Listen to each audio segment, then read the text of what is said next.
Good day, everyone. Good day, everybody. I believe we've been having a wonderful time, and I believe our crops are doing very well. I also believe we've been using the little tips we've been dropping on our platform for our farms. Okay, today I just want to talk about how to prepare nursery beds, how to prepare our nursery for our crop. We know we do some crop in the nursery, those crops that are tender and are fragile.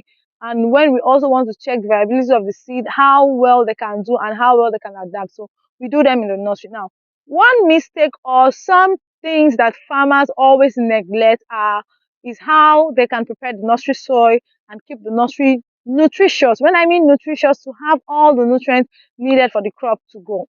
Bearing in mind that we all know that we cannot use commercial fertilizers, granular fertilizer on the soil in the nursery. So what do we do? How do we go about our nursery whenever we're doing this? Now, if you want to make the nursery bed like a nursery bed in your farm, I just did this as a sample for the purpose of this lecture. Your nursery bed in your farm is supposed to have a shade. Reasons are the shade is going to help protect it from direct sun and also direct rain so that the raindrop impact will not destroy the crop since they are tender. Now, if you want to use seedly tray, I'll talk on that, on how we are going to do that with seedly tray, how to prepare the soil for that. If you are not using biosoils and if you're not using potting soils. So now back to this, if we have to do this in the farm, one mistake farmer do or what I discourage.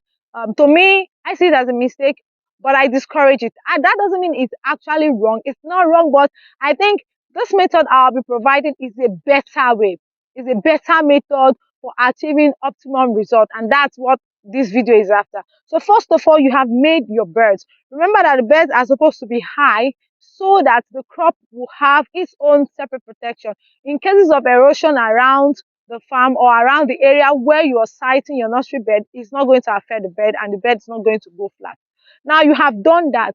Farmers always neglect putting organic manure. When I talk about organic manure, I'm talking about plant and animal remains. I did a video before of how to get a very good organic manure mixture of plant and animal remains. Always remember that when you're using the plants, you use 3 to 4 plant remains, and when you use the animal droppings, at least 2 animal droppings are advised.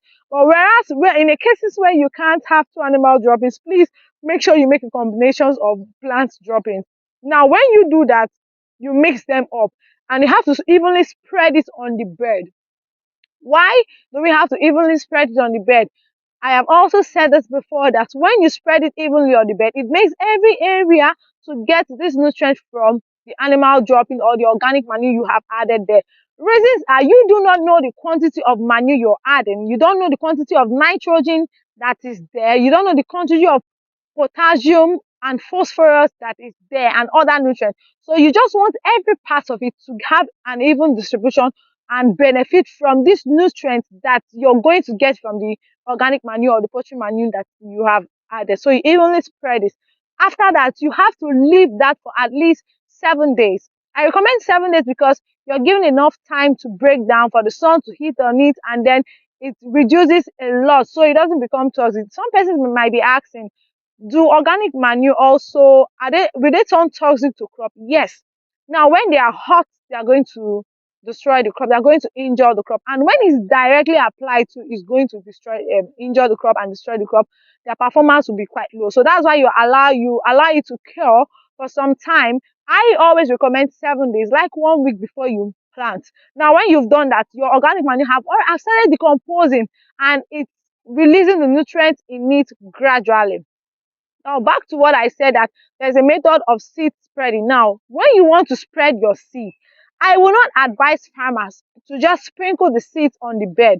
Reasons are one seed may drop on another one, and which means when the plants are shooting out, are coming out, the roots might also do what overlap on the other one. And when you want to take them out for transplanting, there's every tendency you will break the roots of one of them, if not two of them, or you injure the crop, and it's going to be very hard.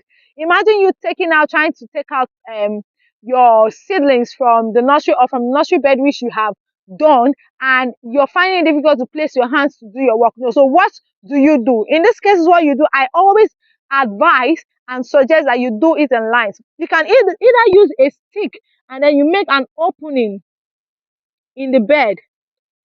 When you make an opening, it's more like you're doing a line spacing or stuff like that. Then you take out the seed. Please don't just sprinkle and then you go gradually. Give spacing in it and then you put it. You go to the next line again, the same thing, and then you do the same thing. You go to the next line again. Please let it go down a bit. Let it go down, but please don't take it too deep so that you don't have what we call deep planting, and that will prevent the seeds from germinating and coming out. So that is how you go. Now you can see that with this line now, it's easy for me to do what?